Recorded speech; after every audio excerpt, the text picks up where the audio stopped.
Tide 100.9 and 12:30 a.m. WTBC. And streaming worldwide on the free Tide app. And knocked down again. That was Christian Miller. It's time for the Miller's Edge with 4-time SEC champion and 2-time national champion Christian Miller. Once again with Christian Miller taking him down. Here is college football playoff national champion Christian Miller on Tide 100.9 and 12:30 a.m. WTBC.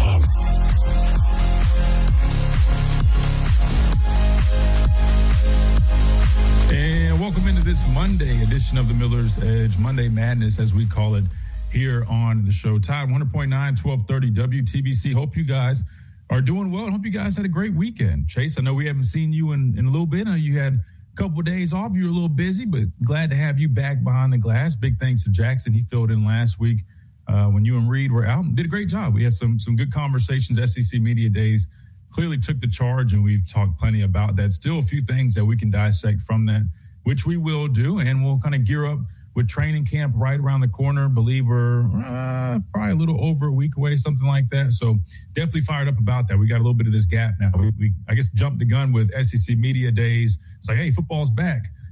Kind of is, kind of is not. We got a little bit of an intermission here, but really looking forward to getting closer and closer, because that's when everything really gets popping, just like the pads will be here shortly. So we'll talk about a number of things we didn't get to last week. I know a couple of things maybe from Lane Kiffin. We never really discussed his time at the podium, which I know he mentioned a few different things. Of course, there's still plenty of clips and I guess quotes and just news from SEC Media Days regarding Alabama that we might have missed out on touching last week because there was so much to talk about. I feel like we were going at a slow pace because we were diving in to so many different things. But also know, Chase, a few more things that we need to catch up on. Preseason all-conference list. We didn't get to touch that. I was going to do it on Friday.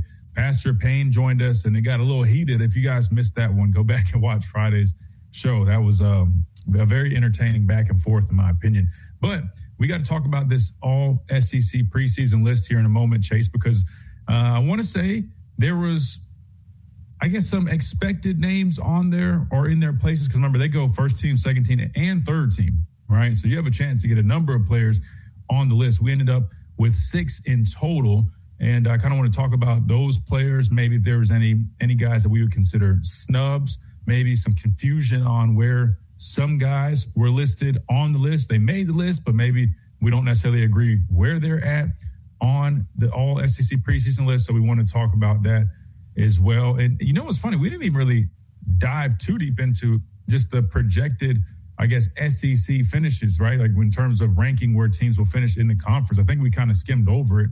And I know, we've talked about it over the last week or so with different sites giving their, predictions, but I don't think we got into the official voted prediction, and that was Alabama finishing 6th in the conference. So maybe we'll touch on that here in a little bit. And of course, we always encourage you guys to get in on the conversation. If there's anything that you've seen, heard, that you want to discuss, you want to hear our thoughts on 205-342-9904 is the number if you want to jump on the phone lines. You can always join us on our streams, whether that's on YouTube, whether that's on X, Tide 100.9 Facebook page, my personal X, which is Christian M-I-L-L-R, my last name without the E.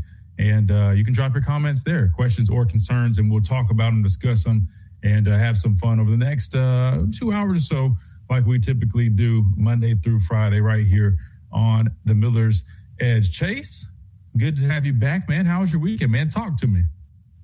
It was good, Christian. Always good to hear from you and see you. But it was nice. I think a lot of things just kind of happened. I think the one thing that caught my mind, LeBron James going to the 76ers? That's what we're doing? Wait, Chase, let me stop you real quick, because I noticed last week, so of course, it's breaking news that LeBron James has selected his final destination, right? I mean, that's breaking news. We're talking about arguably the best basketball player of all time. In my opinion, he is. I know that's a debate. We can have that at another day, especially because I saw, Chase, I didn't mean to cut you off. I'm going to let you finish here in a second, but it reminded me of something real quick that, listen, I need to do this reminder. So for anybody that's going and watching the playback on YouTube, or you're catching us live right now, maybe you're a little bit new here, just want to remind folks, I know we are pretty much 90% of the time we're covering Bama football, right? Or Bama content. We'll talk some Bama basketball. It's Alabama, right?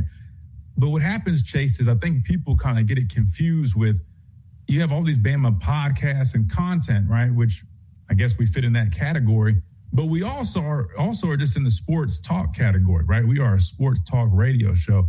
So I saw somebody comment like, man, if I could get those 15 minutes back, the first 15 minutes, you talked about LeBron. Guys, like, you got to, you know what I mean? Like, yeah, I hope you guys can understand. We can't talk Alabama football 100% of the time, like, because there might be one listener that only wants to hear Alabama football. And I get a lot of you guys want to hear that. But we have so many other listeners that might actually keep up with the NBA or keep up with Alabama basketball or want to talk about Alabama baseball when we're in the spring or softball, right? So just a reminder, like, we're going to cover Alabama football probably 85, 90% of the time. We're going to touch on other SEC teams, especially during the season, here and there, especially teams that might cross paths with Alabama. And then when breaking news like LeBron freaking James, he makes his decision on his final stop, and it ends up being the 76ers, who he's going to pair with LeBaron Philon, Bama alum. So that gives us a little bit of a reason to kind of talk about the Sixers now. Just bear with us. And I'll just remind folks, you can always, on the replays, just skip ahead, right? Just skip ahead. So if we're talking about basketball, listen, Chase, you can vouch.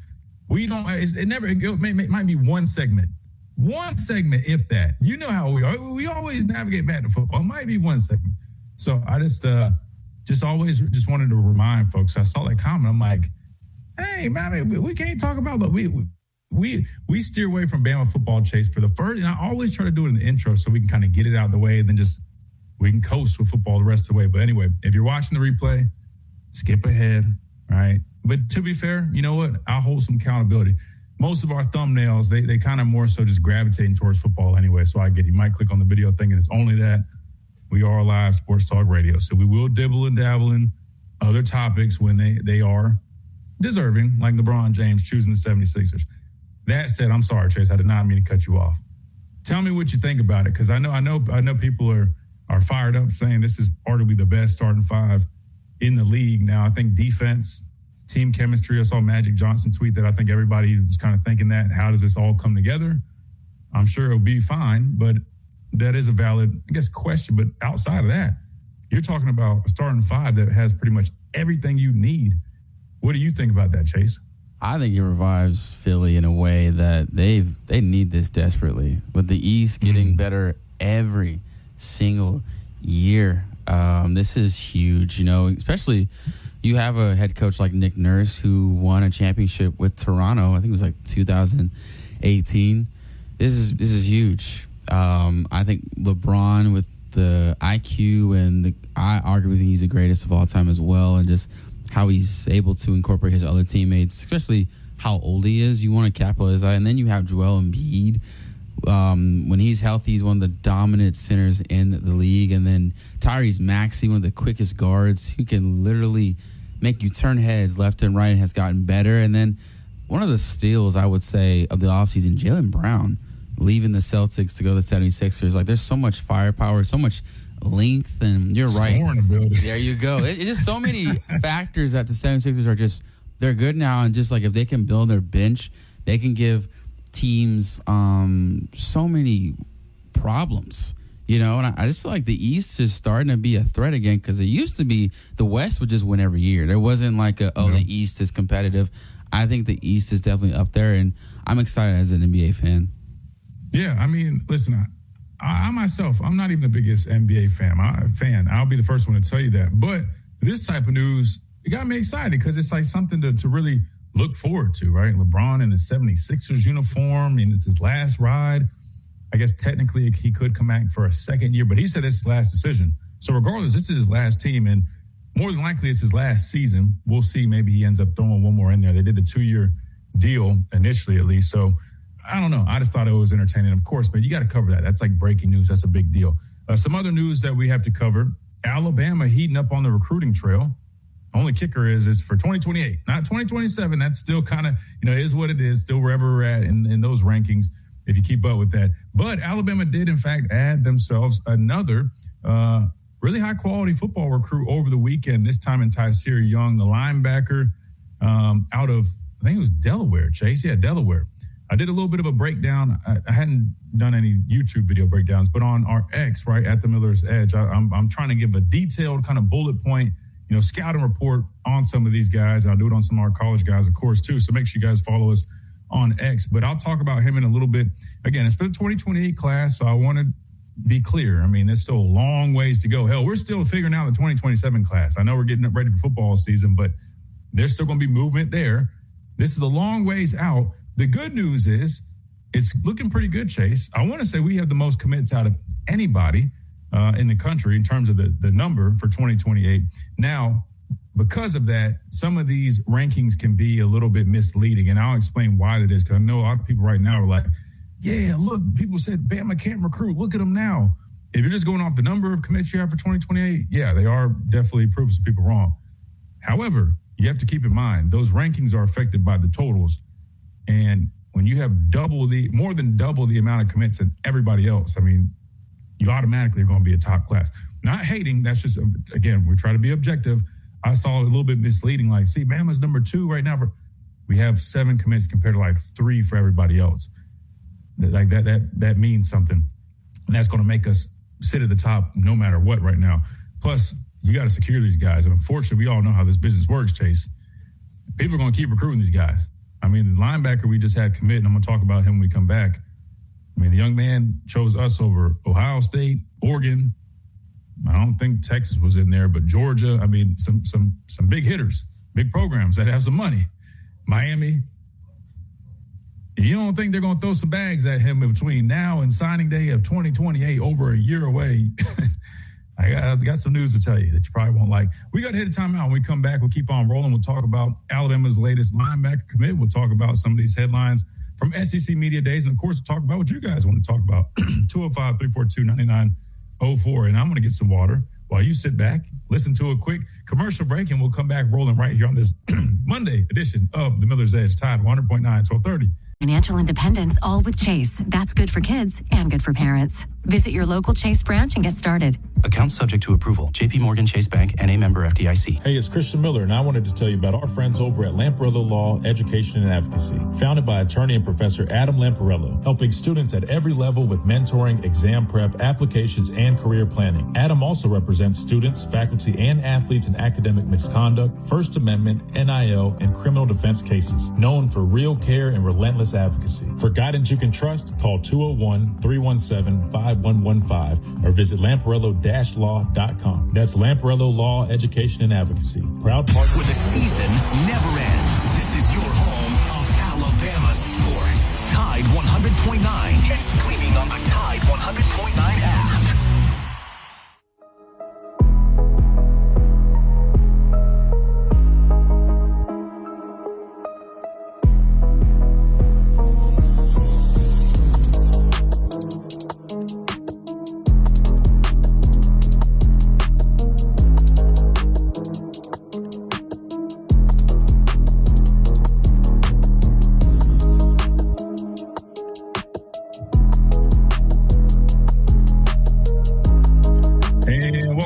This Monday Madness edition of the Miller's Edge, Tide 100.9, 1230 WTBC. Chase, let's talk a little high school recruiting. And no, we're not going to dive into all these rankings and all that crap. No, we're going to break down a high school recruit, right? Like, I don't mind doing that, but I'm a little bit past the whole philosophies and this is what, like, man, listen, we'll see how it all works out. Hopefully it works out good, Chase. We'll have to see. But yeah, we can talk about that later down the road. We're going to kick that can to maybe closer to December when they actually is signing day, when we finalize things, unless anything else comes up, like some big splash. But in terms of breaking these high school recruits down, I don't mind doing that when they're commits or, there's a chance that we're, you know what I mean? Like, we're about to land a guy or we just sign a guy. I'll definitely do that. So I had the pleasure of watching some tape on Alabama's latest 4-star linebacker commit, Tyseer Young, out of Delaware, which is a very interesting spot, man. Delaware, I'll be honest, Chase, I don't know anything about Delaware personally. I mean, geographically speaking, I mean, I can tell you location, right? But in terms of players out of Delaware, what the high school football is like in Delaware, no idea.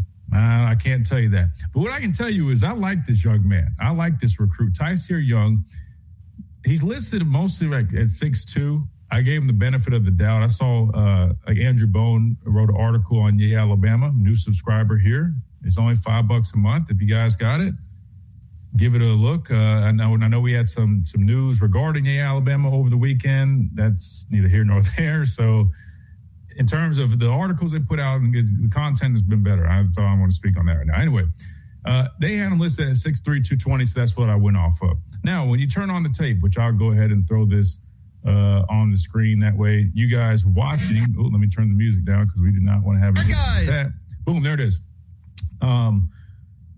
Watching this tape, man, there's a lot to like about this young man, Chase. Starting off with just his ability to get after the quarterback, which he's being recruited as a linebacker. They see him as an off-ball linebacker, which makes sense if you're talking about his frame, right? 6'2", 6'3". I'm going to be honest with you. He's probably more in the 6'2" range.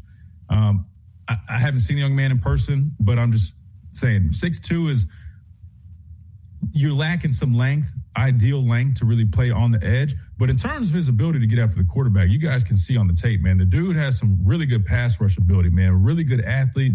He's explosive. You'll see that he's a quick twitch guy, has really nice bend. His bend really stands out to me, right? His ability to really, I mean, he had a ghost rush where he just dips underneath the tackle, man, and he just flattens the quarterback. I mean, this guy, he's got a really nice skill set to work with when it comes to getting after the quarterback. Now, I don't see him doing that full time at the next level in college. But what I could see happening is, to me, he reminds me of like has a similar prospect profile to guys like Jahad Campbell, maybe even Xavier Griffin. And the reason I say that is they have experience playing on the edge in high school. They're recruited more as an off-ball linebacker. So you view them in that same category where this guy on early downs probably can transition to playing more off-ball linebacker and then offer pass rush ability on third down, right? Because he's clearly demonstrating the ability to do that all over his high school tape. He could potentially develop into a full-time Wolf if he continues to add, more mass, more strength, and then depending on how his length checks out, right? You know, he's listed at 6'2", 6'2.5", 6'3". Is he a legit 6'2"? Maybe a little bit shy of that. Maybe closer to 6'3". Maybe he's still growing. I don't know, right? It's still early. He's only going into his junior season, so there's a lot to see. But with his ability, I think he could play Wolf. It's just a matter of how he develops down the road. So we'll have to see how that goes. One other thing that I noted that I really liked about his tape, again, these are just highlights. You know, as a pass rusher, a lot of times, man, a lot of guys, they lack rush awareness. And what I mean by that is understanding pass rush lanes, understanding countering at the level, right? If you're getting pushed past a quarterback or playing with 10, you're useless. This guy does a really nice job of sensing when he's getting past the level and countering back. Right? Like, you know, I know it seems like something simple, and that's something you can normally coach, but the fact that he's doing it at a young age, to me, tells me that he's got really nice rush awareness as it is. And even though you don't see many clips on tape of him playing off the ball, I think you can just tell by the athleticism that he flashes that he could be a sideline-to-sideline type linebacker when he is moved to playing off the football. I think this will provide versatility for him, meaning he could play multiple roles. We talked about it playing off ball linebacker in early downs, maybe moving to the edge more on passing downs, and maybe, depending if he fills out, play a little bit more on that early down. Just depends. But you're talking about utilizing this guy as a blitzer, as an off-ball backer, off the edge at times. I think he offers some really nice versatility, which we know Kane Womack really likes with his football players. I talked about him getting that added strength, filling out the frame, and gaining more experience off the ball. That'll be huge in terms of making that transition because playing edge and playing inside linebacker are two totally different worlds, right? I can speak on that. My dad can speak on that. I see he just joined the stream not long ago.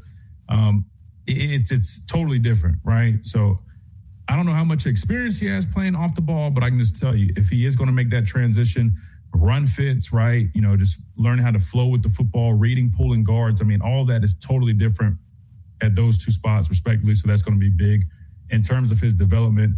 And then last but not least, I talked about his ability to play all three downs as he continues to develop and having that similar profile to Xavier Griffin, Jahad Campbell.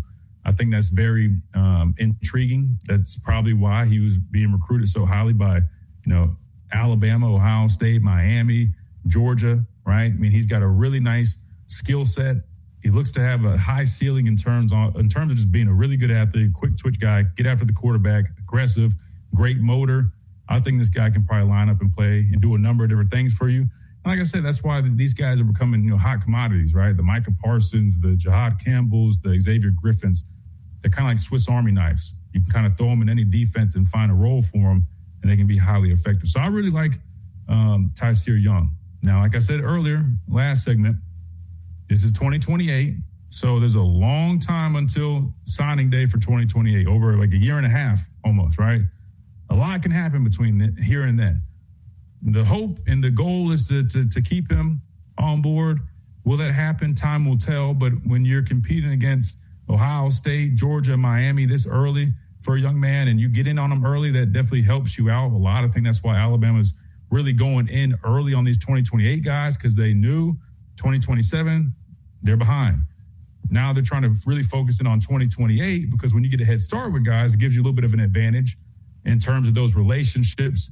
However, at the end of the day, we know that relationships matter, but they don't matter nearly as much as they used to. And so personally, I would say I would be a little concerned that he might not be here when it's all said and done, just given the teams that he already had recruited him. Not to sound pessimistic, I'm just being honest.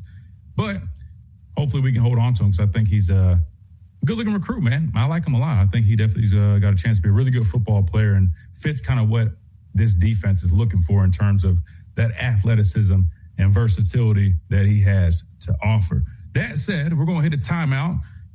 Let me know what you guys think about Tyseer Young. If you're excited about this pickup, what do you think about the tape? We got it playing on the screen. What are your thoughts about him? We'll talk about that in response when we come back. Plus, we'll hear from the pastor of pain, when we come back, who's joined us as well, and dive into some more stuff like those preseason All-SEC lists, and we'll talk about our thoughts on that when we come back right here on the Miller's Edge, Tide 100.9, 1230, WTBC.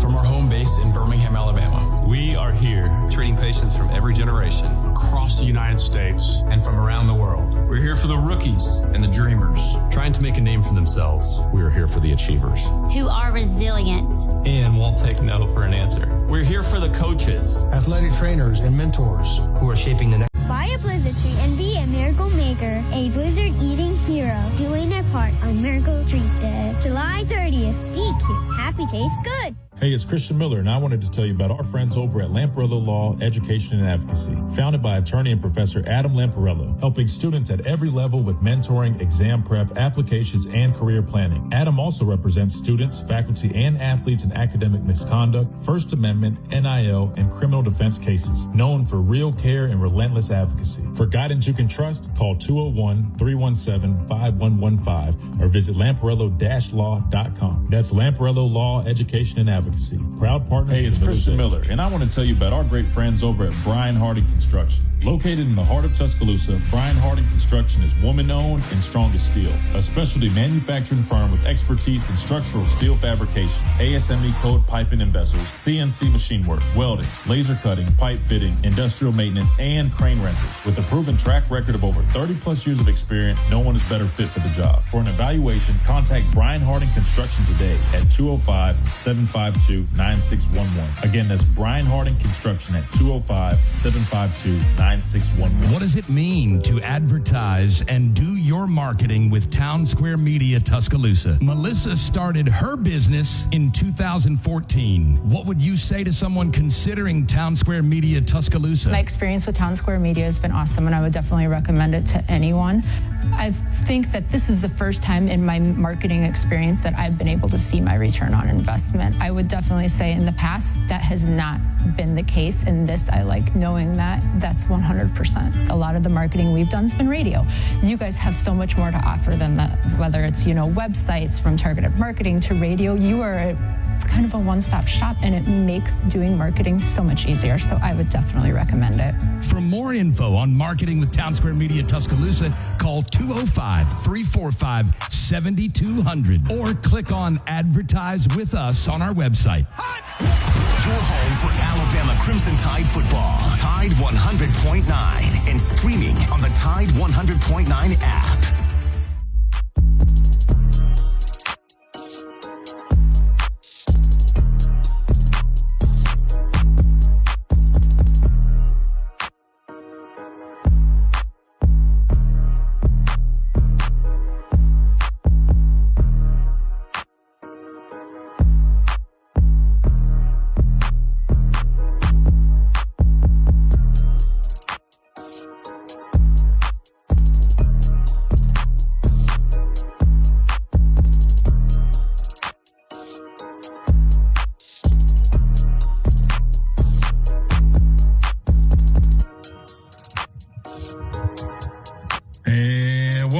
back into this Monday Madness edition of the Miller's Edge. Tide 100.9, 1230 WTBC. We just got done talking about Alabama's latest commit, Tyseer Young, 4-star linebacker in the 2028 class, not 2027, but really good prospect, a guy that I like a lot. I think adds a lot of value with everything that he can do on the football field, and love to see him in a Crimson Tide uniform someday. Long time till then, but we'll definitely be keeping up with, I guess, his recruitment along the way, and hopefully we hold on to him. All right, so in terms of all SEC preseason list, Chase, let's go ahead and throw this up on the screen. I want to talk about this. Meant to bring it up on Friday. Didn't even get a chance to do that. We've had so much to talk about, but these are the guys that were named to the all SEC preseason list. Again, this is just a preseason all SEC list. I mean, I'll be honest, I don't even know, does it mean anything after the season? I don't think it really means anything, but you get some nice recognition early on. Oh, Pastor Payne, are you back with us? Or I don't see you. I hear you. No, I got camera on. Oh, okay, got you. I just changed locales. Cool. But listen, all this preseason hype. Wait. Well, let me read the list. I don't even care about the list. I mean, it just the listeners care about it. It don't matter. It don't. They can throw, and these guys go up here and they put names on here, first, second, third team. And be honest with you, it doesn't matter. Be an all SEC performer when everything is over. It's just like 100%. I said about the rankings. Yeah, you can have a 5-star, 4-star, high 4-star, whatever. Be that when you finish playing. You know what I mean? I know it's good talking points. It's dead seasons, the doggy days of summer. I understand all of that. But really, at the end of the day, it doesn't really matter. I mean, I don't agree with a lot of the stuff. I mean, Manning, of course, is because he's up there because of his name, obviously not because of his play. Are you going to tell me he's better than Lenore Sellers? No.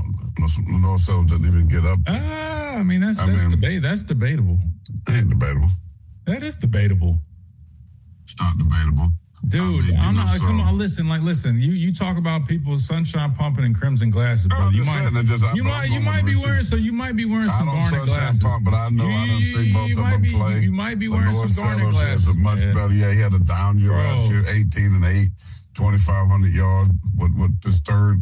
I mean, the dude, third straight offensive coordinator in 3 years since he's been there. So I'm just saying that. No, I'm not saying I'm not saying he's not a good quarterback. I like Lenore Sellers. I think he's much better than what we've seen out of him. But hold on. High school, wherever he played. Bro, no, you got garnet glasses on though. Come on now. They all look garnet on the chest. But they damn. Yeah, you got garnet glasses on. Come on, man. Yeah. If you're gonna hold Bama fans, that's first of all, these are their numbers. I know you. Listen, there's numbers. No. I'm just reading the numbers out because I'm just saying these are the numbers. 31, 63, 26 touchdowns and 7 interceptions for Arch Manning. 24, 37, 13, and 8 for Lenore Sellers. I mean, listen. That was 18 and 8. Okay, 13 passing touchdowns. I'm sure there's probably 5 rushing touchdowns. I'm going off of the ESPN website. Listen, man, you got garnet glass. You literally have garnet glass. And they're like violet, but you got garnet glass. So if you were starting a team right now, do you take Manning or do you take Lenore Sellers? And you got you got game experiences. Right. Listen. That's a tough one because I do like Lenore Sellers. I mean, he's a big body, right? He's a big body bands, right?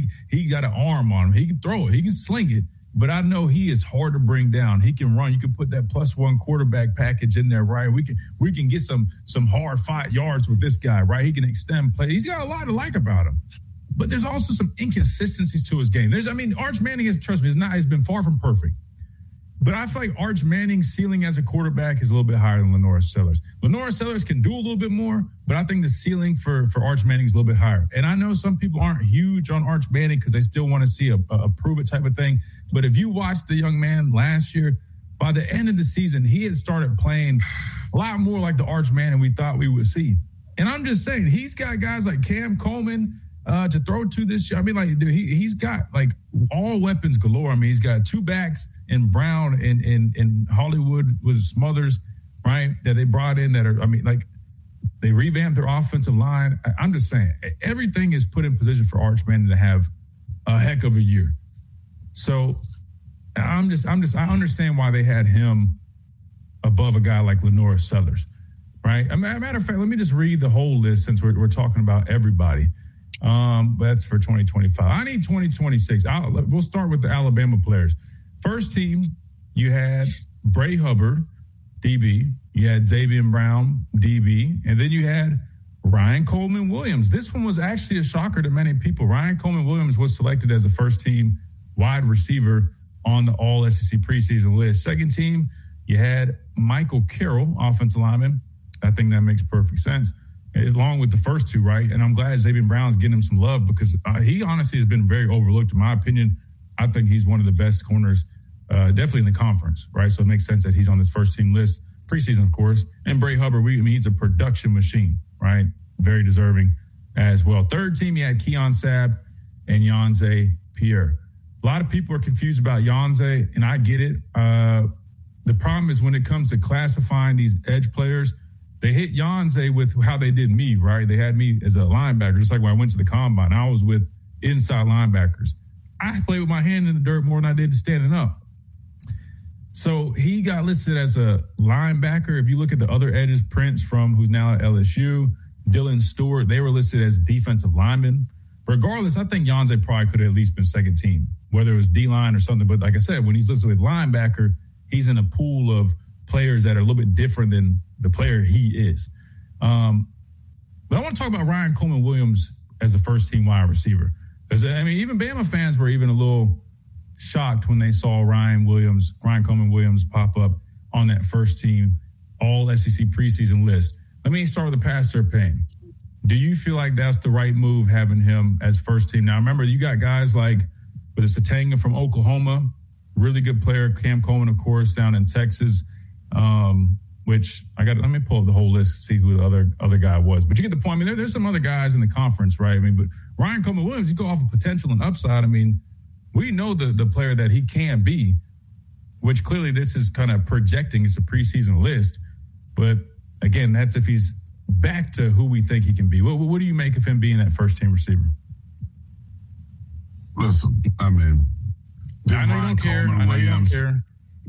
Coleman Williams put up numbers last year to suggest that he's the best? That's what they're saying. He's the best in the conference.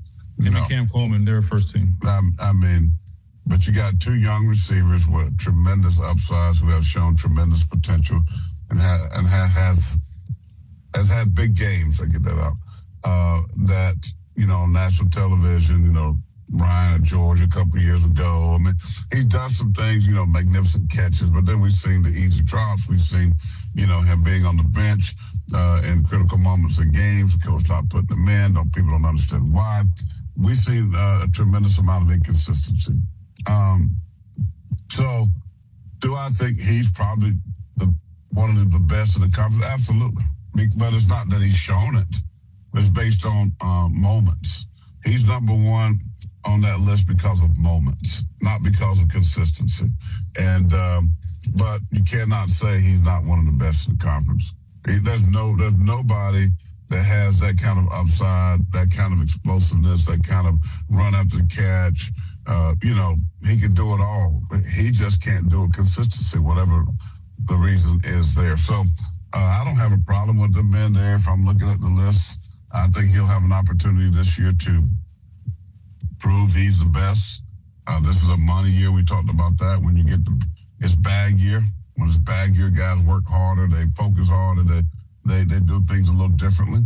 Even though he's getting paid good money now, but we're talking about if you're getting top five, I mean, you're talking about generational money. So I don't have a problem with it. You can name other guys, maybe have better statistical years than he has had. But listen, when it comes to talent, there's nobody close, maybe Coleman, and that's it. I mean, there's those two guys and everybody else. So listen, I don't have a problem with it, and I think he should be there. I don't know why anybody would be upset about it, period.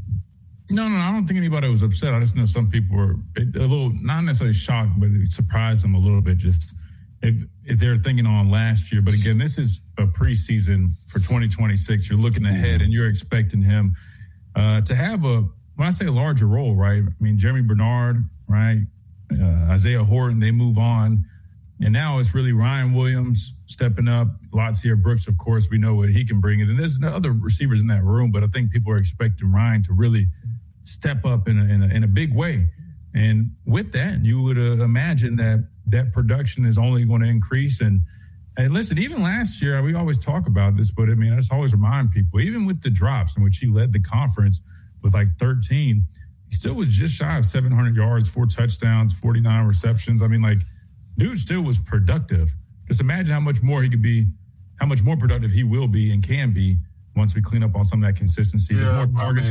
We talked about this last week too, by the way. Go back to 2024, his first year. Remember how many targets he had? They kept throwing him the football to the point where you're like, damn, y'all got to switch it up. Why are you only throwing to Ryan Williams? But at the same time, with more volume, you saw more of those big plays. And I just think this year he's going to have more volume again. Well, there was a lot of question about Mark. I mean, you talking about we're talking about all the talent that he has. There were moments in games, critical moments, critical third downs, and he'd be over there next to the coach, and that happened to tell me a lot.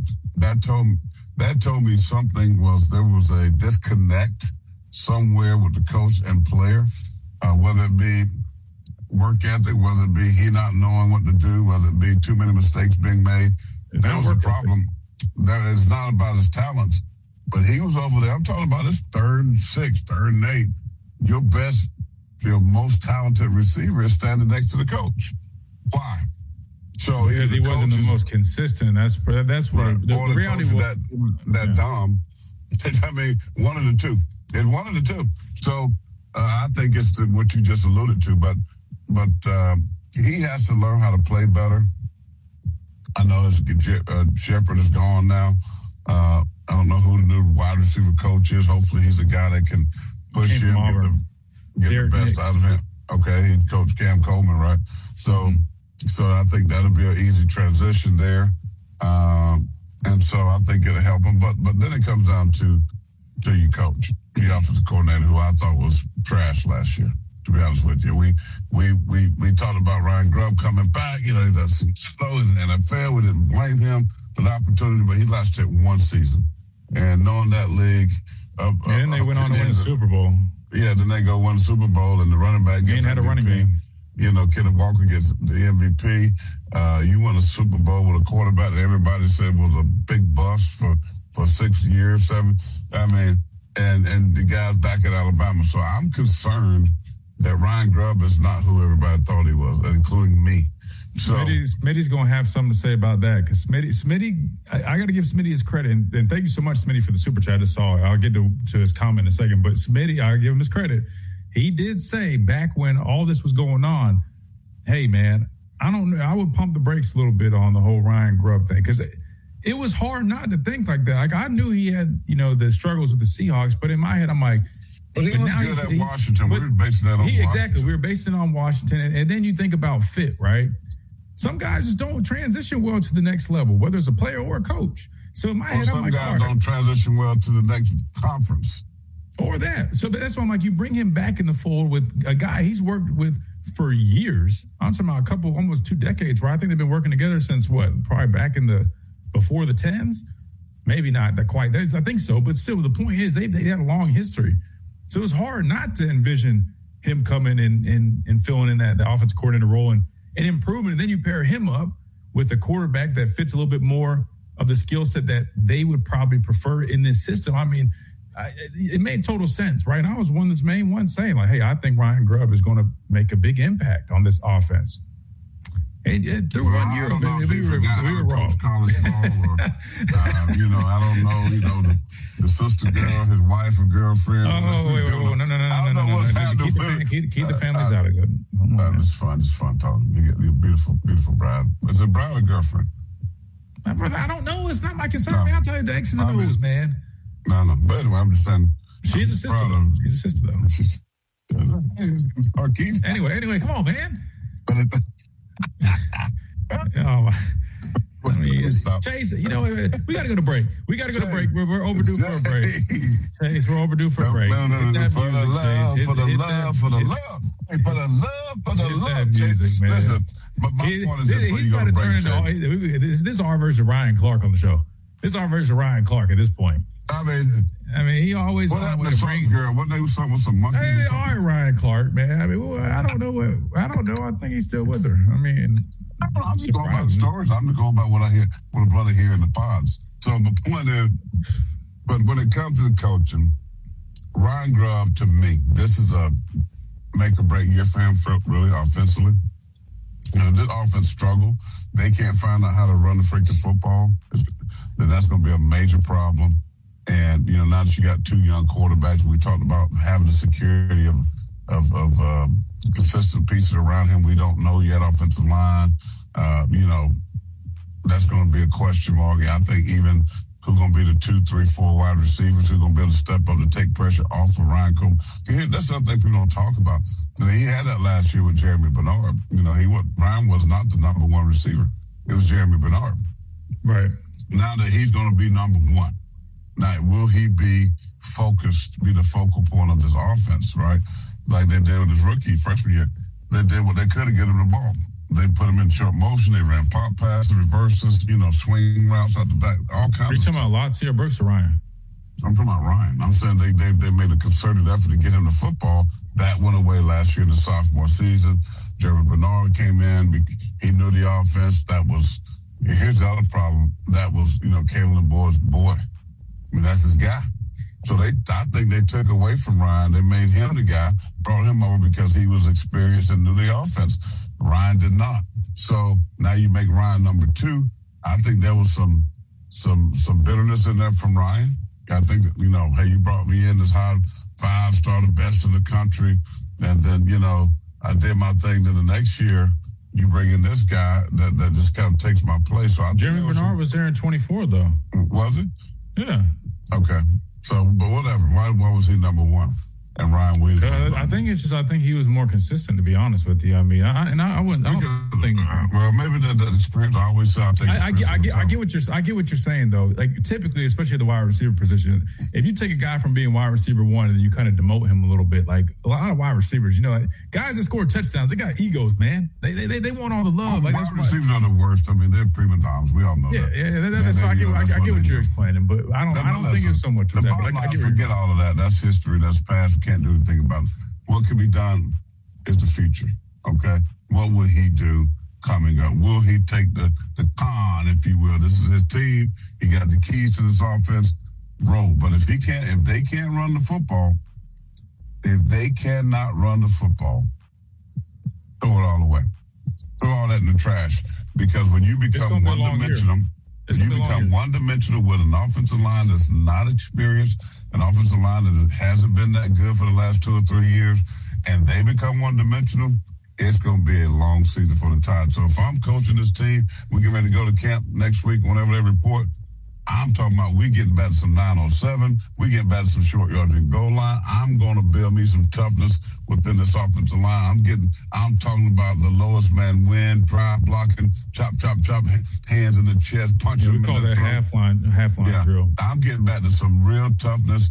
And if you can't make it, get to stepping. I'm going to find me some dudes that at least will be physical, at least will play with great effort and resolve, and we're going to get back to toughness because they have to be able to run the football.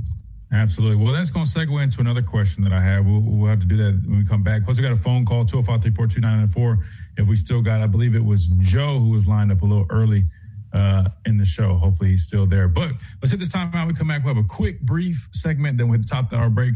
Then we'll hit the phone lines. We'll talk a little bit about my next question, which is, they asked Kalen DeBoer about getting back that physicality and being a tough football team, and his answer, but he had an interesting answer. He said, "You don't win, 7 out of 8 conference games not being won." So is Alabama? It was Alabama, in fact, more physical than people give them credit for, or more tough than people give them credit for. We'll talk about that a little bit later too, right here on the Miller's Edge. Tide 30th, buy a blizzard tree and be a miracle maker, a blizzard eating hero, doing their part on Miracle Treat Day. July 30th, DQ, happy tastes good. Hey, it's Christian Miller, and I wanted to tell you about our friends over at Lamparello Law, Education and Advocacy, founded by attorney and professor Adam Lamparello, helping students at every level with mentoring, exam prep, applications, and career planning. Adam also represents students, faculty, and athletes in academic misconduct, First Amendment, NIL, and criminal defense cases, known for real care and relentless advocacy. For guidance you can trust, call 201-317-5115 or visit lamparello-law.com. That's Lamparello Law, Education and Advocacy.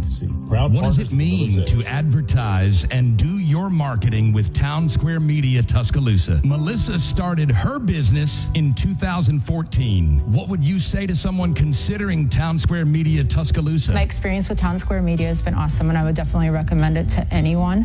I think that this is the first time in my marketing experience that I've been able to see my return on investment. I would definitely say in the past that has not been the case. In this, I like knowing that that's 100%. A lot of the marketing we've done has been radio. You guys have so much more to offer than that, whether it's, websites, from targeted marketing to radio. You are kind of a one-stop shop, and it makes doing marketing so much easier. So I would definitely recommend it. For more info on marketing with Town Square Media Tuscaloosa, call 205-345-7200 or click on Advertise with Us on our website. Coming up on The Game with Ryan Fowler. Coming up on the Monday edition of The Game, we're talking more Alabama Crimson Tide football. Still plenty to recap from SEC Media Day. Some conversations that we need to have as we get you ready for upcoming fall practice. Number one, we're 1 week and a couple of days away. Jordy Armand stops by. Martin Houston stops by.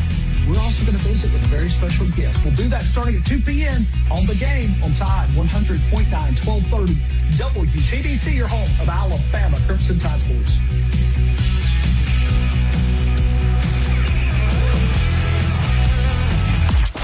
The longest-running sports talk show in Tuscaloosa. The Game with Ryan Fowler. Weekdays from 2 to 6 p.m. on Tide 100.9 and 12:30 a.m. WTBC. And streaming worldwide on the free Tide app. Tide 100.9 Tuscaloosa weather. Here's your Tuscaloosa and West Alabama forecast. Brace for dangerous heat, sweltering sunshine at 97, feeling like 110 with a light northwest breeze. And on the watch for showers and storms late this afternoon into this evening. Storms will fade away early tonight, muggy 77. The state's brutally hot tomorrow, high tomorrow at 99. Wednesday, sunshine, better chance of showers and storms cooling us off into the mid-90s. Richard Wedding of the Weather Channel for Town Square Media Tuscaloosa. It's 91 degrees in Tuscaloosa. For more from Tide 100.9, Let's it fly, and there's it. Whoa. Follow us on Twitter, Facebook, and SoundCloud.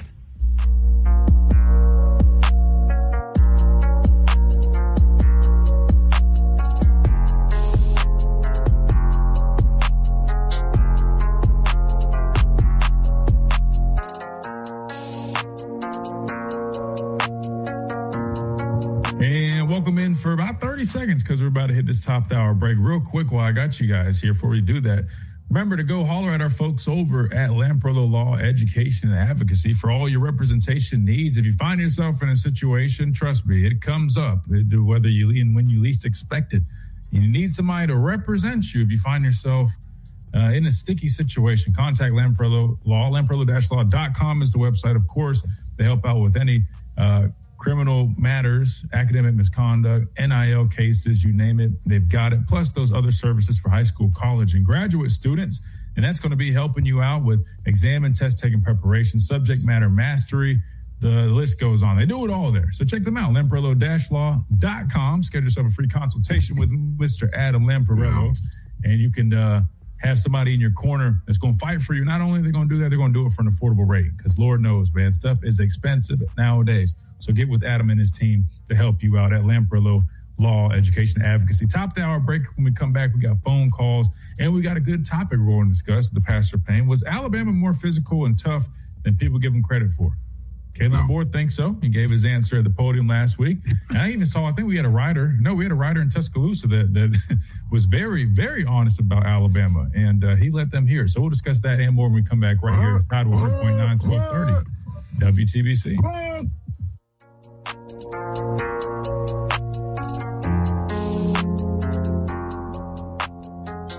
What does it mean to advertise and do your marketing with Town Square Media Tuscaloosa? Melissa started her business in 2014. What would you say to someone considering Town Square Media Tuscaloosa? My experience with Town Square Media has been awesome, and I would definitely recommend it to anyone.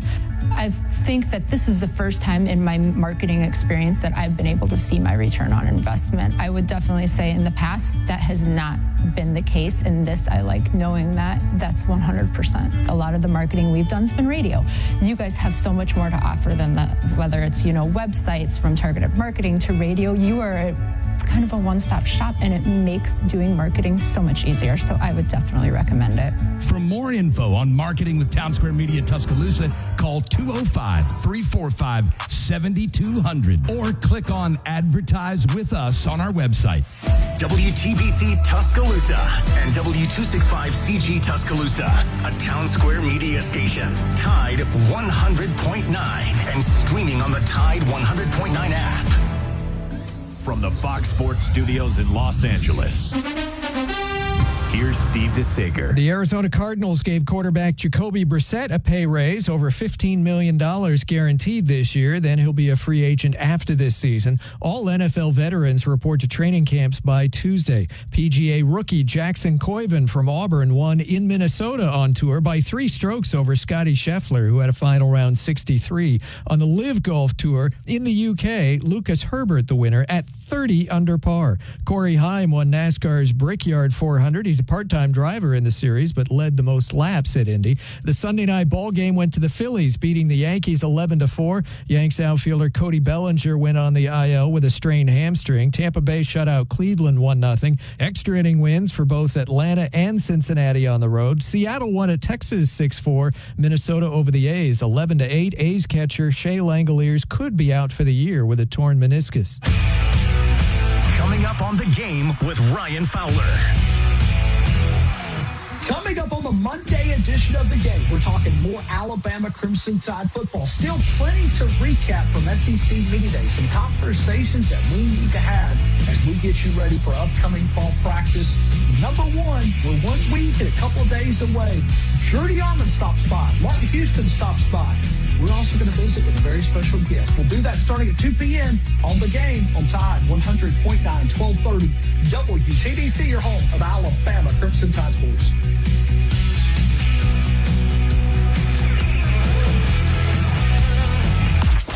The longest running sports talk show in Tuscaloosa. The Game with Ryan Fowler. Weekdays from 2 to 6 p.m.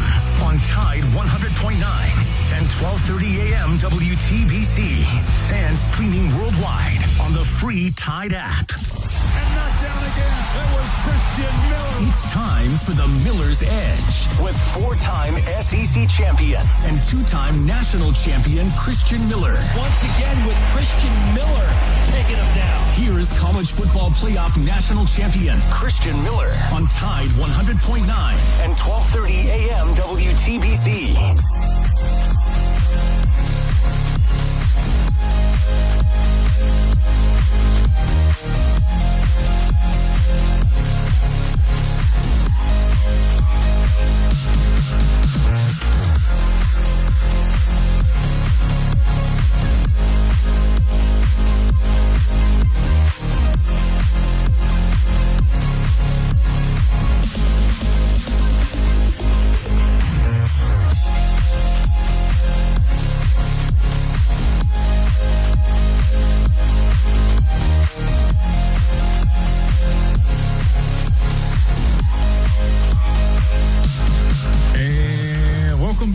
To this Monday Madness edition of the Miller's Edge. Tide 100.9, 1230 WTBC. We're talking a lot about a couple things that are still left over from SEC Media Days. Of course, we went over the all SEC preseason list. Alabama landing 6 players total. Again, you had Ryan Coleman-Williams, first-team wide receiver, 2 DBs and Bray Hubbard and Xavier Brown as first-teamers. Second team, you had Michael Carroll, then Keon Sabb and Yanze Pierre on the third team. I think Yanze Pierre probably should have been second team at least. In my opinion, Chase, I think a guy that had about 8 sacks or so, I think 14 tackles for loss. Initially started the season more so as a I think he was starting at Sam, or no, they don't call it Sam, whatever. But like if they had like the 3-4 defense, he was playing, but his role really increased once Quay Russaw went down. So now you're talking about this guy is going to have even more snaps this year to build off of. He's got a year under his belt. I mean, I'm expecting to have a big year. So I think by the year's end, really strong chance the young man is probably going to be higher than third team. But regardless, the only one I would say, and I don't want to say this like in a bad way, take anything from anybody, but Keon Sapp being third team, I mean, if he gets back to how he was playing his first year from transferring in from Michigan, you know what I mean, Chase? I mean, like he was on a roll, right? I mean, he started off the year, had a couple interceptions. I think it was a pair in one game. Like I can't remember exactly what it was, but he was playing some really good ball. Then he had that foot injury. I just feel like last year, he kind of, I wouldn't say it's like similar to Ryan, but just kind of had a little bit of a dip, right? Stronger first year, a little bit dip the second year. We'll see if he can get back to it. But in terms of anybody that I would say was snubbed from that list, I know we're going to get into this next conversation. I'm waiting until my dad comes back. He's getting his refill. I think they actually made him get up, Chase, which is good. And he start walking around. Now all that sitting around and blaming his knees. I get his knees hurt, but we got to move, man. Movement is key. I'm trying to think of who if I had to add somebody to the list that maybe didn't make it. And again, this is just preseason list. Don't really mean a whole bunch.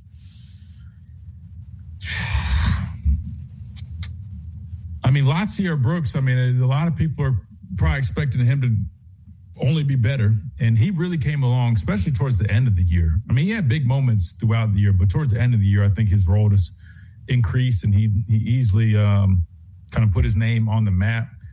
Maybe Dijon Lee, I would say, has a good chance of maybe working his way on that list at some point. Devin Tompkins comes to mind, the spring that he had. I would argue that I can see him on that list by the end of the year.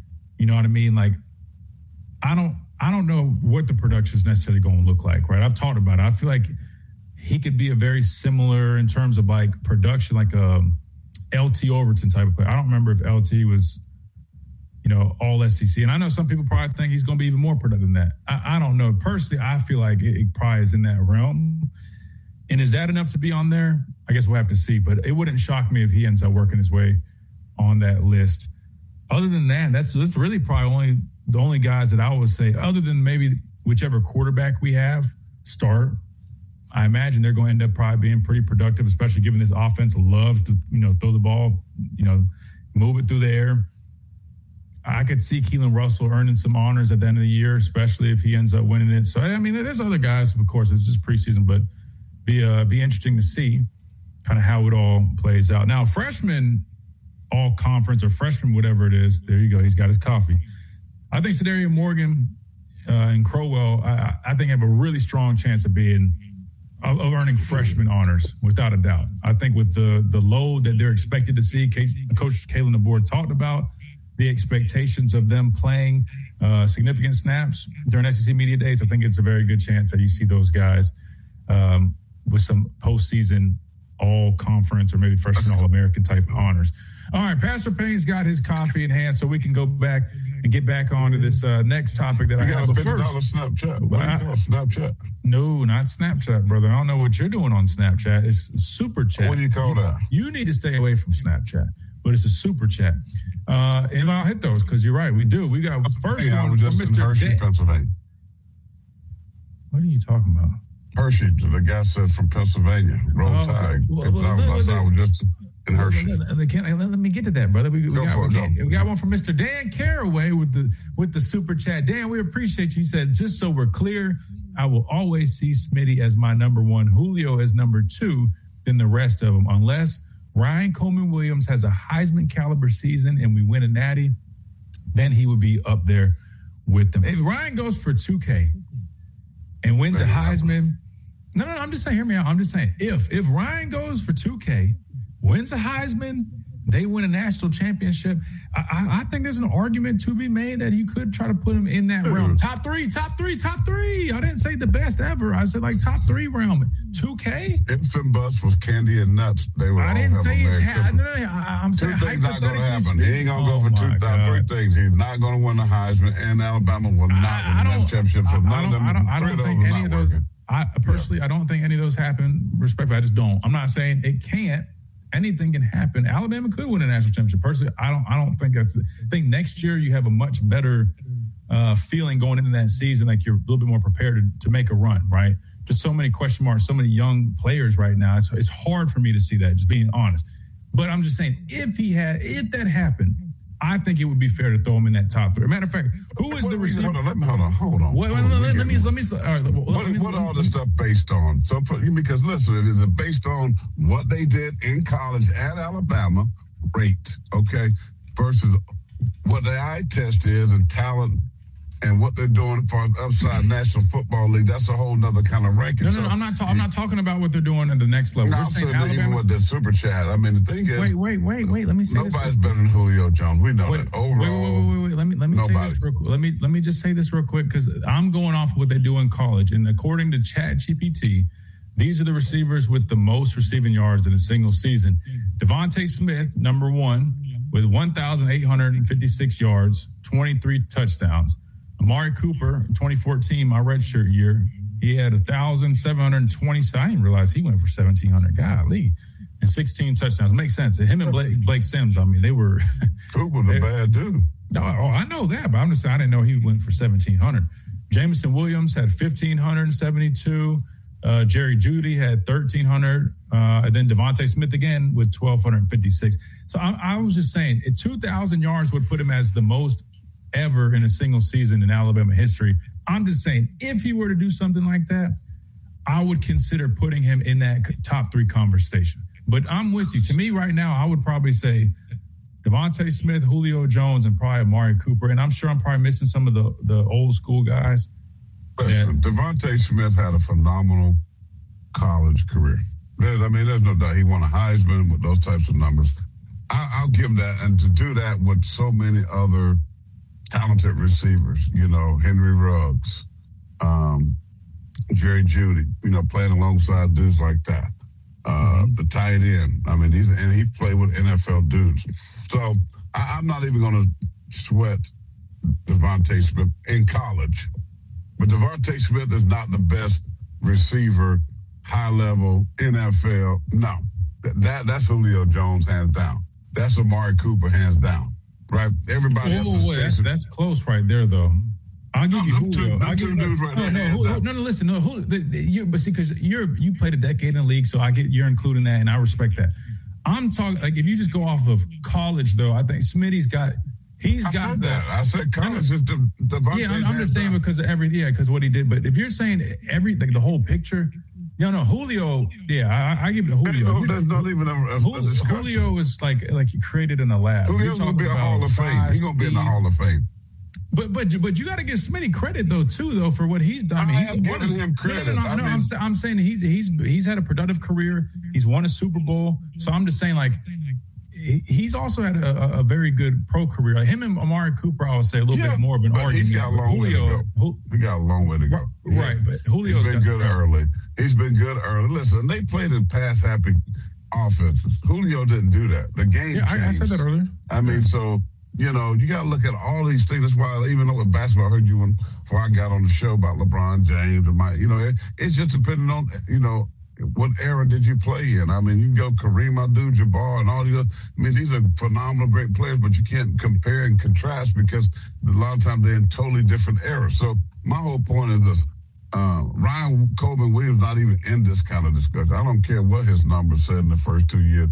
Until he gets to a place and play at that level in which Devontae Smith played and which, Julio, these guys, Amari Cooper, I don't even want to hear the conversation. Would you compare him more to like Jerry Jeudy? I ain't comparing him to nothing. No. I'm saying in terms of the level right now, would you say he's more on that Jeudy kind of level? I think he's more on maybe the Waddle, best football Jalen players Waddle. that get Manny-Petties and paint their fingernails. Come on, man. That's where he goes. With all the disrespect, Come on. No. I'm just saying, till he proves that he can play consistently at a high level. Let's wait and see. To me, it's incomplete. You know, like going to college. I mean, sometimes you take a class and you're in a this high level class, but you didn't fit. It's incomplete. He's incomplete right now. Does he have? Do I think he has the physicality, the potential to run out the catch, footwork? His hands are questionable and all that stuff. But if he gets those things right in the offense, is able to manufacture some running game and things. Yeah, I think he has that kind of capability. But I think it's ridiculous to even talk about this conversation because there's no conversation. Bro, we're looking ahead, fam. You and all this. Listen, you got to learn, man. You view things as if we're having a conversation on it. Yeah, you need to learn how to decipher when we're talking about looking ahead, what could be versus what it is now, right? We were the point was being, hey, Dan thought Ryan could be, so we were just saying, hey, what would need to happen for that conversation to happen? Somebody said he was the best already. No, you read it wrong. They said they believe he's on pace, and if he has a big year, then that could be a situation. But listen, I understand you. But they point him to compare him with other guys now. Not the top three guys. No, well, my point was if we're going to say he could be that, I wanted to look at those other guys and see kind of what their numbers and stuff look like in their college careers, because I wasn't bringing in the NFL in the equation. I was only talking about when he leaves Tuscaloosa, where will we rank him in terms of the guys that came before him? That's where this came from. Well, duh, because he hadn't left, man. Sean, thank you so much, man. Sean's a big fan, Christian, huge Bama fan from Pennsylvania, Roll Tide, and a very generous $50 super chat. We appreciate that because, listen, as the show goes, man, the Bills do too. So thank you so much for helping out and support. Chase, what are we going to do with this, man? Chase, tell him to go back to writing books, man. He shows up, and he just, golly. All right, let's do this. Let's hit a timeout. When we come back, we got to answer the big question that they asked Coach DeBoer. Is Alabama, or they asked him like what he's going to do to be more physical and tough. You know, maybe we should put this conversation in the back. Pass a fine bomb today. You are you listen. You do come from the school of Ryan Clark and from the school of Stephen A. I come from the school of calling it like it is. No, y'all get into the fandom side. Let me just Chase. Who is order some? Chase, can you order some pom Chase, who is y'all? Chase, listen. Who is y'all? First of all, you look like you need to take some medicine or something. The way you're moving, I don't know what that was. Second of all, shaking the pom poms. I don't shake pom poms. I never have I done that. I listen. That's what's crazy to me is when you say that. But my point is that you really think I'm not. I'm calling it for how it is. I've said nothing but great things about Ryan Coleman Williams on this show today. I'm not talking about Ryan about his ups. I talked about his upside, but I think it's ridiculous to even compare him right now to them dudes that have done it at a high level in college with great consistency, and those guys that have and Julio Jones and Mark Cooper have done it in the National Football League, and now Devontae Smith is doing that. You know, a guy like Henry Ruggs, you know, because we never saw that. Jerry Jeudy has been kind of a bust. You know what I mean? To me, at a certain point, he's been a bust. That's a stretch. That's a stretch. Maybe not as productive as some maybe would have thought he would have been, but that's come on, man. I think you just said your definitions are just like very Jameson strong, Williams is doing more than what Jerry Jeudy's been doing. Okay, I mean, and somebody could probably say he got hurt, he blew his knee out. I mean, so. He came in the league with a bone. But my point is this. I mean, Jerry was also with Denver initially, right? And he's with Cleveland. I mean, he had a good year, I think. Then it kind of fell off. Right, but my point, look at who he's been with. Just like Amari Cooper, he started his career with Oakland, the Raiders, before they were Vegas. They were awful, right? He went to a better situation. He was with Dak in Dallas, right? His numbers were a lot better. So I'm just saying, like, I don't think Judy's had the best situation. Judy's biggest thing was, you know, some drops he's had. But, again, it's unfortunate that he hadn't had the best situation. I guarantee you if he was on a better team, probably look a little bit different. Come on, man. Don't be talking about my teammates like that, man. I'm just telling the truth. That's a stretch we, though. We love him. That's a stretch though. When you use the word bust, What's a stretch? Bust, bro. To me, a bust he has been an early bust for a first round pick. He has not been. If he was that good, he would still be with the team in which that drafted him. That's not true. They let him go That's for a not reason. True. That is true. They let him go for a reason. Man. Devontae been cut traded. Bro, you know how many? Amari Cooper was in Oakland Raiders for like maybe 1 or 2 years. No, he lasted 1 or 2 years. The organization was terrible. He's on a second contract. You know how much he just got paid? Bro, yes.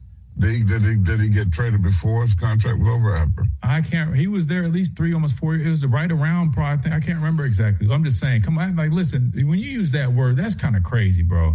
To me, a bust would be like, what's the quarterback? Was it Ryan? Whatever. No offense to him. I hate even using that word because I feel like people put so much stock in athletes' careers as if that's the only thing that matters. If somebody didn't live up to it, who gives? Like, who cares? I mean, you still got 60 years of life to live. The football doesn't define who you are, bro. I don't know. This is not personal. But see, so you take no, it's because I listen to the guys on NFL Network and they talk how you talk, and I'm just kind of like, I never thought it was cool to talk about dudes like that. You know what I mean? Like Jamarcus Russell, like Jamarcus Russell. We all know, like that would fit more along the lines of what you're saying. But I still feel bad saying it like that because I mean, he was like, to me, when you have that kind of expectation and then and you get drafted that high. I get it. I get that. I mean, there's expectations put on you. That's all. I mean, I'm not saying that he's going to be an overall bust. I said early, he's still in the league. He's still playing. He still has opportunity. I hope, we're that in Cleveland, and he got Deshaun Watson in there. Who knows what's going to happen? Shadow Sanders.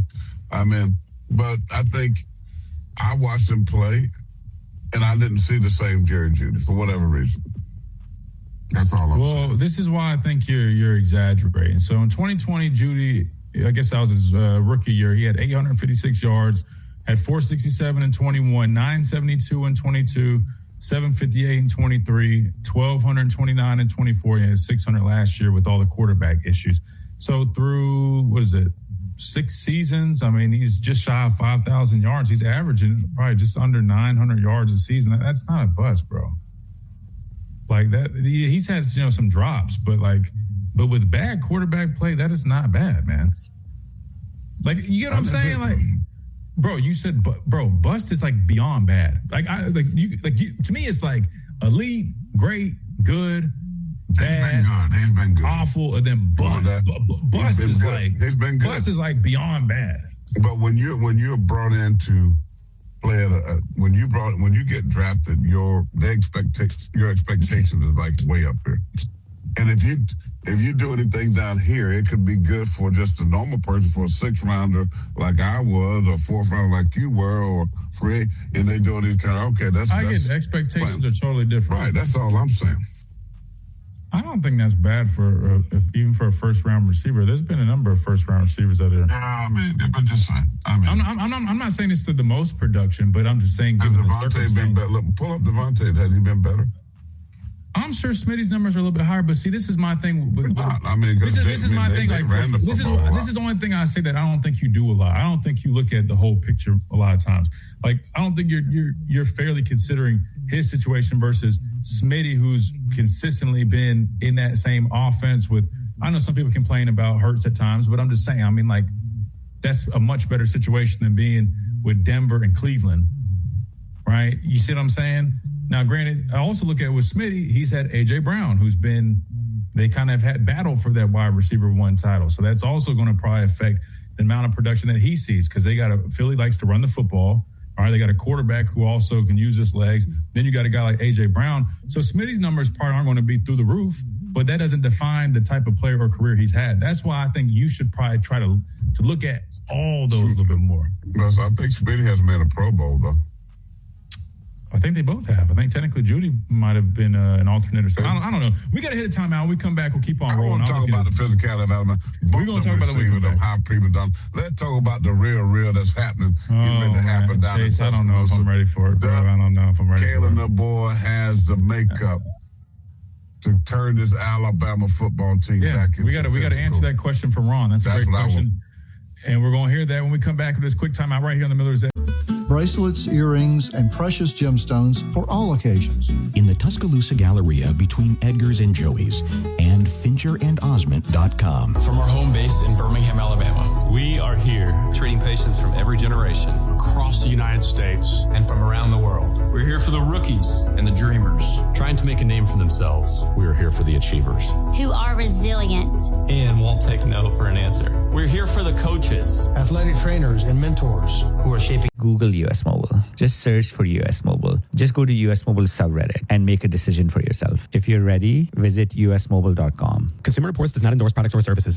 Tide 100.9 Tuscaloosa weather. Here's your Tuscaloosa and West Alabama forecast. Brace for dangerous heat, sweltering sunshine at 97, feeling like 110 with a light northwest breeze. And on the watch for showers and storms late this afternoon into this evening. Storms will fade away early tonight. Muggy 77. It stays brutally hot tomorrow. High tomorrow 99. Wednesday sunshine. Better chance of showers and storms cooling us off into the mid-90s. Richard Wedding of the Weather Channel for Town Square Media Tuscaloosa. It's 92 degrees in Tuscaloosa. Follow Tide 100.9 on Facebook today to watch our live shows, read the great articles, and interact with Bama fans today.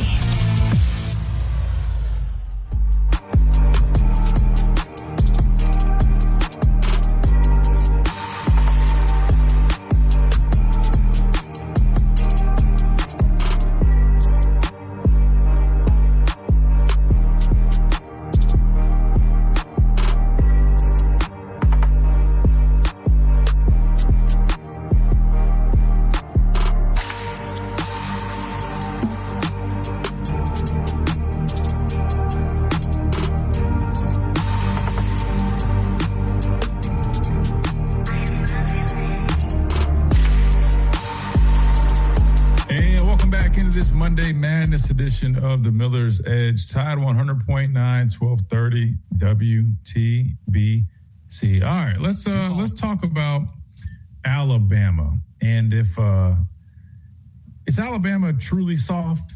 And do we believe that they can get back to playing a physical brand of football, really living out what it means to be intense, tough, play with tenacity, all those things that we know this program was built on? They asked Coach DeBoer about that, and he gave his answer, and it pretty much was a reminder that, hey, I mean, we won 7 games within the conference last year, made it to the SEC championship game. We won a playoff game, only one of 6 teams to do that. I mean, I think you got to be a pretty physical team or a tough team to do that, which first, let's start there. Let's respond to that. Then I'll play the clip from I think, is it Goodman, Joe Goodman, that made the comment regarding that. Can you be a successful team? Can you win 7 games out of 8 within this conference and not be tough or physical? I understand where he's going with that, because if the SEC is in fact the biggest, baddest conference, if you go 7-1 within the conference, one would assume that you have to have some level of physicality and toughness in order to carry out that task. However, I would argue, this is my opinion, that doesn't really necessarily mean you are tough or physical. Now, it definitely means you got something about you, whether, you know, you got some type of grit. You got a little something to you. You got a little something to you, but does that mean you're on the same level as some of these other teams that we saw like last football season, whether it's Miami, Indiana, those teams that we saw play for national championship games that truly were tough and physical consistently? Personally, I don't think that necessarily lines up. I don't. I do think it shows you have a strong will. You got the capacity to go on the road and beat Georgia. You got the capacity and the ability to withstand, 4 straight ranked SEC games and go on the road for, I think, 2 of them. You go undefeated in those 4 games, right? The only one you lost was to Oklahoma, a close one, where you had, a lot of issues in that game, and you still only lost by, I think, 2 points, couple points there in that loss. So I get where he's trying to go with that. However, I don't agree that truly defines if you're a tough team or not, just by what you, because I do know there are ways to win football games where, yes, majority of times the tough physical football team is going to win. But we've seen there's times where you have finesse style teams that know how to put more points on the board, right? Like if you look at the Pac-12, for example, hell, they played no defense. They just put a whole bunch of points on the board. And at the end of the day, you just got to have more points than the other team. Now, I will say this. Alabama's defense, if you watch them on tape, they've shown some physicality and toughness. I'm not saying the offense never has, but you've seen it a lot more out of the defense. The real problem lies in the consistency of it. That's the major issue, right? Can they do it consistently? If you're talking about on the offense side of the football, when it comes to our trench play, the physicality and toughness just haven't been there. Too many times I'm seeing us not getting enough push up front. Too many times I'm seeing us getting tossed around. Defenders are shedding us. We're not, sustaining blocks. Our receivers not doing a great job blocking on the perimeter. Just not really playing how a tough football team would play. Defensively, I've seen a lot more moments like that. But there have also been moments where it's disappeared. They don't always sustain it the way they should. So with that being said, the next question is, can Alabama get to that? Ron had a really good question. He asked, is it too late for Coach DeBoer to try to make them a physical, tough football team? That's a really good question. I'll let the Pastor Payne kick off that one. Well, listen, no, it's not too late if he's still there coaching and bringing in his caliber of players. It's not too late. Now, the question is he going to implement things that's going to make them tough? And I got pushed back on what you were saying, Christian. Is like the answer to what that first thing you said is absolutely no, they're not a physical team. They're a soft team. Because I'm going to go back and I'm going to play the tape of this offensive line that got destroyed week in and week out. Couldn't run the football. Defensive line playing on the other side of the line of scrimmage all the time. Quarterbacks getting crushed and Ty Simpson all the time. Pressure coming from everywhere. They were soft. Charmin tissue soft. Powder puff soft at the offensive line. And then I can also turn the tape onto the defensive line where they got pushed around a lot. Well, they were out physical. And those are the two areas that we're talking about. Let's just be honest. It ain't about the offensive line. I mean, the receivers or the DBs. And this is about the trenches. Alabama has been very soft, very non-physical in the trenches. And that's been the problem. Yeah, you could tell me, we won 7 games and all that. What about them games that mattered? What about when you got to the playoffs? What about when you played Georgia in the SEC championship game? What about the Oklahoma game? What happened? So my point is, when you played upper echelon talent, you not just got out physical, catch this word, dominated. You got dominated. Those are absolute facts. So my question would be, you've got rid of your offensive line coach. Okay, what are you going to do about it now? What do your practices look like? Are they challenging? Are you pushing guys? Are you doing live 9-on-7s? Goal line, short yardage and goal line. Are you putting these guys in position to make them be tough? Well, believe it or not, I just wanted to just chime in real quick, sorry to cut you off. They actually do that, and they've been doing that. Like, that's one thing that their practices do consist of. They go live when they do goal line and short yardage periods. We didn't even do that. So that's why I try to explain to people, like, well, I see them doing tackling the dominant. No.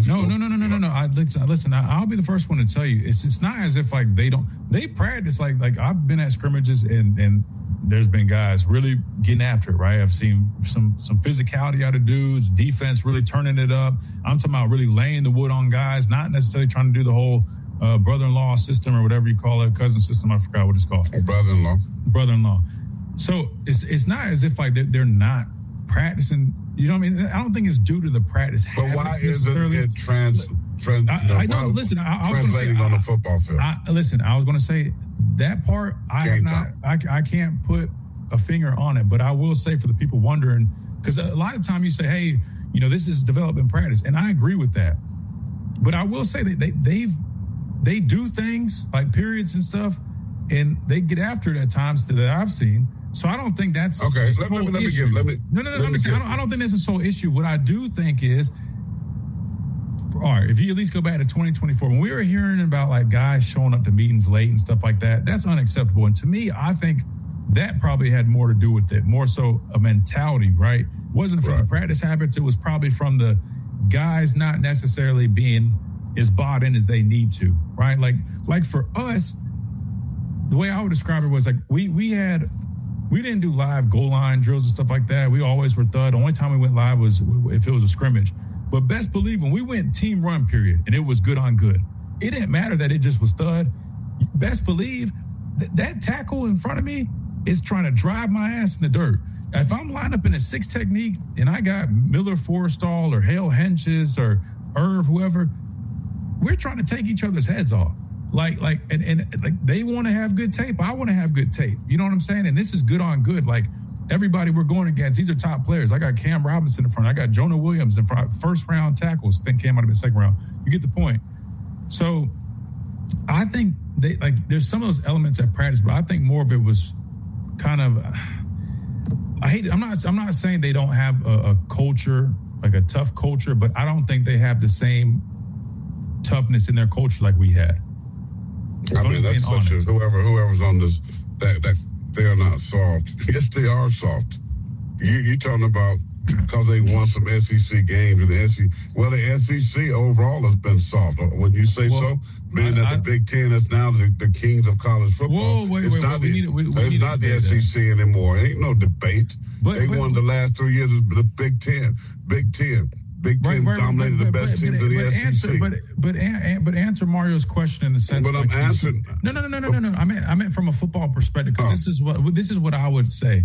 Because I understand why people assume that, and you're saying, then that just means the conference is soft. I always say the conference is softer, not necessarily soft. But what I would argue is you can win football games a number of ways, right? The more physical team doesn't always win the football game. Here's an example. When we played South Carolina, we beat South Carolina the past 2 years. If you turn on the tape, South Carolina was the more physical team in those football games. However, we won the game. We won the game. Why? Because we forced a turnover late in the game. And then we also we drew up a nice play where we scored, right? Like, I think one reason we're able to win games while we're not as physical is because they like to scheme things up. They do a nice job throwing the football and scoring points through the air, right? Now, defense does bow up. Like, there are moments where they lack physicality, but then they make big stops in the red zone and hold teams to field goals. So, to answer Mario's question, you can be softer of a team and still win the football game, right? That's why I gave the example about like Pac-12. They can go scheme up and put a whole bunch of points on the board, but they played no defense, right? Like they still would find ways to probably beat some tough physical SEC football teams because of the matchups, right, in the scheme. So it's not a direct correlation. But I do understand to an extent. I do understand to an extent what Coach DeBoer was saying, though. Like, you have to have at least something to you to go on the road and beat Georgia in Athens. Like, I'm not saying like from this. Let me just play the clip so you can hear this guy. I don't know, like the way this guy was going off on it. I don't agree with him here. This was, I think, a local writer here in Tuscaloosa. You call Alabama soft. You use the S word, right, that no college football fan wants to hear about their team. Certainly not one that prides itself in something like joyless murder ball. Yeah. Alabama, they're softer than the toilet paper that hangs from the trees and too much more. That's what they are right now. You said, quote, football really isn't that difficult to analyze. Soft teams go into the season and lose to Florida State 31-17. Soft teams go scoreless for 3 quarters in the SEC championship game. Soft teams rush for 23 yards in the Rose Bowl after having a month to prepare for the game. This is Alabama now, in your words, and this is going to make Alabama fans' skin crawl. It's like the Mike Shula era with less spine. So he's obviously going way, way too far with that. And then the other thing I would add, you played at the highest level for nearly a decade. I'm totally fine with you offering your opinion. If you're going to call him soft, listen, you lived it, you did it, feel free. Who was that guy? I think he's a local reporter. My thing is, he's talking. Has he ever been in a 907 drill? That's what I was about to say. This is the problem I have with him doing. Now, I'm not trying to be Ryan Clark here and go at somebody because they didn't play. However, if you're going to be talking about these young men that are out there putting the pads on and actually going into the arena, the men in the arena, I want to see his ass strap up. So I'm just saying, if he's going to talk about, listen, like I said, you can do it because you played a decade in the league. That's cool. I want to see this dude here. Now, maybe he played football and I don't know about it. I don't know. He might, but the way he's talking, though, I want to see his ass go get in the half-line drill. He's trying to steal some of my lines. I need to find out. He over to Sean. Let me just say this. Let me put this in there. Alabama is not physical. Listen, you can beat, and let me go right here. You can win games, right? You can win games and do it soft way out. You did a great job talking about South Carolina. I'm going to say that. But you can be a very non-physical football team, but be a good offense with good. You got frisbee catching dogs at receiver. You spread teams out and you play the game from sideline to sideline, wide open. Football on like on a basketball court, fast up and down, and you can win. Doesn't mean that you're physical. That means that you out scheme somebody, because what teams do to try to that are not physical, they play that style of football. Like you mentioned, the Big 12, whatever you said, the West Coast, Pac-12, they play a different brand and style of it's not physical. You got to be able to, they're going to draft guys. I mean, they're going to recruit guys that can run sideline to sideline. They're going to have smaller offensive linemen. They're going to be more angled and cut you off. Like San Francisco, I'll give you a great example in the NFL. The San Francisco 49ers with Steve Young back in the day, they were like that, right?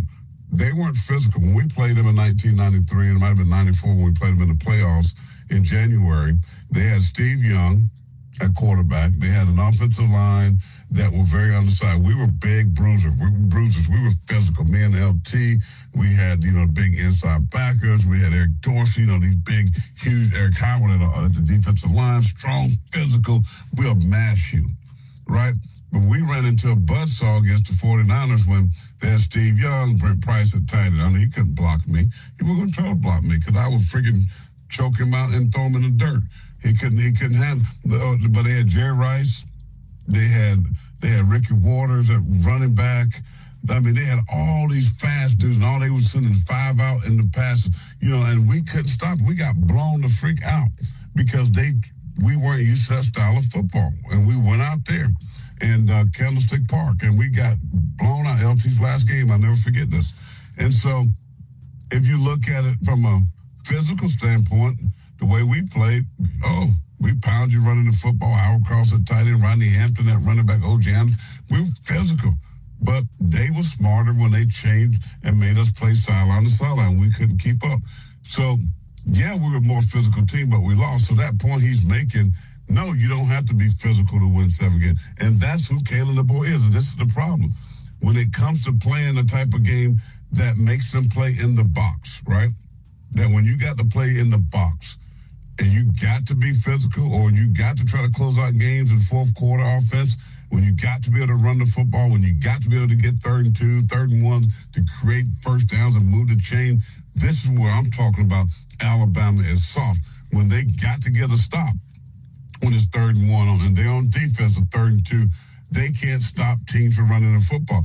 That's where I'm talking about. Where back in the day when they were at the most successful points with Nick Saban, they dominated in those areas. So I think you got to have both. I think you got to be able to play sideline to sideline, but when the game comes to a box game, meaning the 9-on-7 style, right? You play in the box. You got to be able to win and be more physical there in times of games like the SEC championship, like in the college football playoffs, that you can, in games where you can run the football like Oklahoma or stop the run, don't give up 200-plus yards to a bad Oklahoma team. These is what stands out to me when win those wars, and then they can be back where we're talking good things about them. But at this point, they're not a physical football. You can win 7 games, but yet the 3 or 4 games you lose were ugly and where you were dominated. That's the problem that I have with Alabama. Yeah, they had some good moments, but when they lost it on national television and at the highest stage on all of national television, everybody's watching, they looked horrific.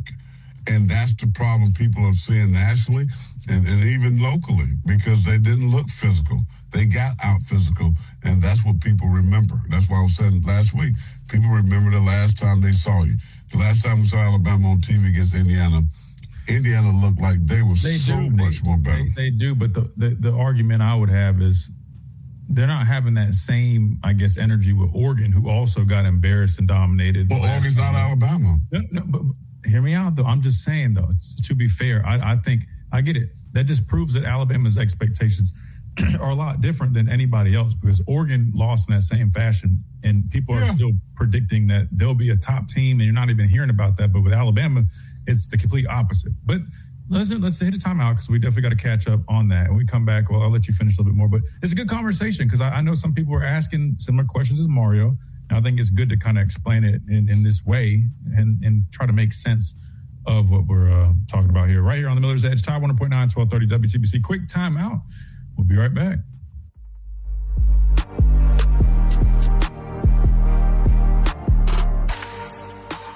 From our home base in Birmingham, Alabama, we are here treating patients from every generation across the United States and from around the world. We're here for the rookies and the dreamers trying to make a name for themselves. We are here for the achievers who are resilient and won't take no for an answer. We're here for the coaches, athletic trainers, and mentors who are shaping $1,000. Great atmosphere, outstanding customer service. Where they do that at? Bama Entertainment, where the odds are always in your favor. Take exit 45 off 2059, sponsored by Red. Hey, it's Christian Miller, and I wanted to tell you about our friends over at Lamparello Law, Education and Advocacy. Founded by attorney and professor Adam Lamparello, helping students at every level with mentoring, exam prep, applications, and career planning. Adam also represents students, faculty, and athletes in academic misconduct, First Amendment, NIL, and criminal defense cases. Known for real care and relentless advocacy. For guidance you can trust, call 201-317-5115 or visit lamparello-law.com. That's Lamparello Law, Education and Advocacy. Proud. What does it mean to advertise and do your marketing with Town Square Media Tuscaloosa? Melissa started her business in 2014. What would you say to someone considering Town Square Media Tuscaloosa? My experience with Town Square Media has been awesome, and I would definitely recommend it to anyone. I think that this is the first time in my marketing experience that I've been able to see my return on investment. I would definitely say in the past that has not been the case. In this, I like knowing that that's 100%. A lot of the marketing we've done has been radio. You guys have so much more to offer than that, whether it's, websites, from targeted marketing to radio. You are kind of a one-stop shop, and it makes doing marketing so much easier. So I would definitely recommend it. For more info on marketing with Town Square Media Tuscaloosa, call 205-345-7200 or click on Advertise with Us on our website. Find Tide on Twitter @Tide109 to keep up with show announcements, guests, and our reporters in the field.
And welcome back into this Monday edition of the Miller's Edge, Tide 100.9, 1230 WTBC. All right, we got about a minute left before we wrap things up on radio. I mean, I'll stay behind on the stream for a few minutes because, I mean, this dude always... What are you talking about this dude? They'll say this dude, Chase, he always has me having to explain a million things when we were talking about Chase, hold on. Let's give Chase a second. No, I'm taking the standard. You can't stop. Shut up. The video ask Chase a question. He got like big quiet. Chase, we got a minute. You understand what I'm saying, Chase? You need some light in your studio because, you know, bro, you looking Nigerian up in there. I can't even see you. Chase is lighter than you. I know, but in that studio he ain't because he ain't got no lights up in there. Oh, God. Come on, Chase. Well, it's good to have you back. I'll say that. But no, I understand what you're saying. You both are very passionate about what you commentate, and that's what's good for sports radio, and that's why one of the best shows here at Tide 100.9. I didn't say that, but you know, it's just. That's okay. That's why we enjoy what you guys do. You're the Miller's Edge. We look for this kind of banter, and it gives insight to what people don't want to talk about. So I appreciate that a lot. That's right. They want to talk about the real. Chase, my other son saw you at Target yesterday. Why are you, bro? He did. I know if he was getting some. I know if he getting some underwear or buying some houseware or some Tupperware. All right. It is time to get out of here. That'll do it for us on this Monday Madness edition. I'll hang on the stream for a little bit. Chase. I don't know. All right. We'll be back for a Talking Tuesday right here tomorrow, same time, same place. The Miller's Edge, Tide 100.9, 1230 WTBC.